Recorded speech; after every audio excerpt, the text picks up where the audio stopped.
Can you tell I'm not trying as hard today? Because I sure can. It's Booktubeathon Day 5, also known as Friday, the end of my work week, where I will probably be my most tired during the entirety of Booktubeathon. I'm so tired, and I can't wait to sleep a full night's sleep tonight and actually be well rested tomorrow. I'm so excited. This is what I live for. Today's challenge is to create a class and then pick out a reading list for that class. I really didn't know what I was gonna do for this. I thought a little bit about it, and then I decided on the class called Destinations, where you read about books that take place where you aren't. Super original. I tried to get some from a lot of different continents and like areas, and one of them had to be from my TBR, which is what really led to this specific class. Another thing about all these books is that they are all super different. Variety! Destinations, a class that everybody will want to take because it's just reading about books of places you probably want to go and some places you don't. First up is my TBR book, Love and Gelato by Jenna Evans Welch. This takes place in Italy, specifically the Tuscany area, and that is definitely a place that I want to go. You learn a little bit about Italy in this book, especially Florence, and it's a fun time. There's some cute romance and some mystery. I already told you most of the plot before, so I don't want to rehash it. Next up is I Am the Messenger by Markus Zusak. This book takes place in Australia, which is not something I knew until I started listening to the audiobook and they all had Australian accents. Fun facts of Marine's life. This is about a dude who gets a letter in the mail and then starts following the directions of that letter and subsequent letters to help people. And that's pretty much it. I just learned a lot about Australia that I never knew I needed to know, and probably never would have known if I hadn't read this book.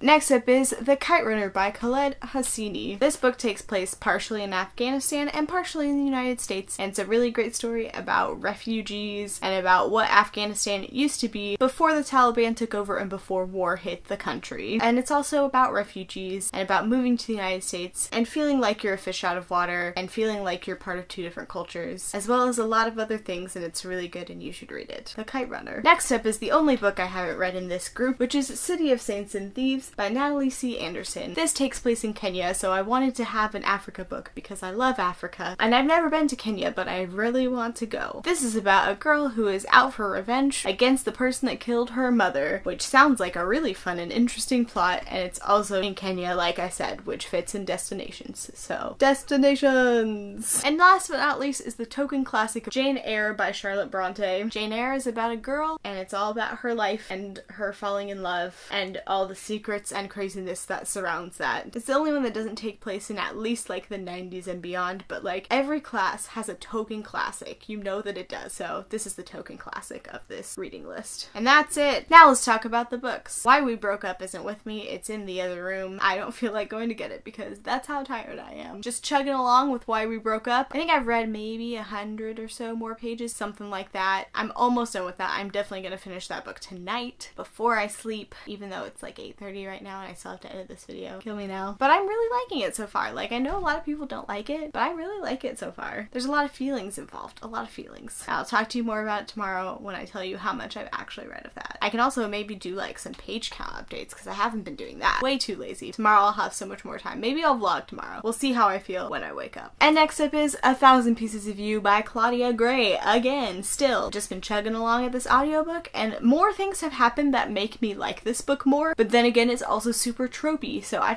have a lot of mixed feelings about this book. There's a lot of things I really like and a lot of things I don't like. Like, I think I like enough of it to read the second book that I've already got. It's not high on my priority list, but if something crazy happens at the end of this book, I might move on. I think I maybe have an hour and a half left of this 9-hour audiobook, and I may just switch to reading the physical book. I'm honestly gonna try to finish so much of my reading tomorrow, and then just like chill on Sunday and hopefully not have a lot to read, so that's what's up. And that's it for my Booktubeathon Day 5. Let me know down below what you're reading, what you're doing. If you did the challenge, leave it in the comments. You know the drill. And yeah, that's it. That's all I gotta tell you. Thank you so much for watching this video, and I'll see you next time. Bye.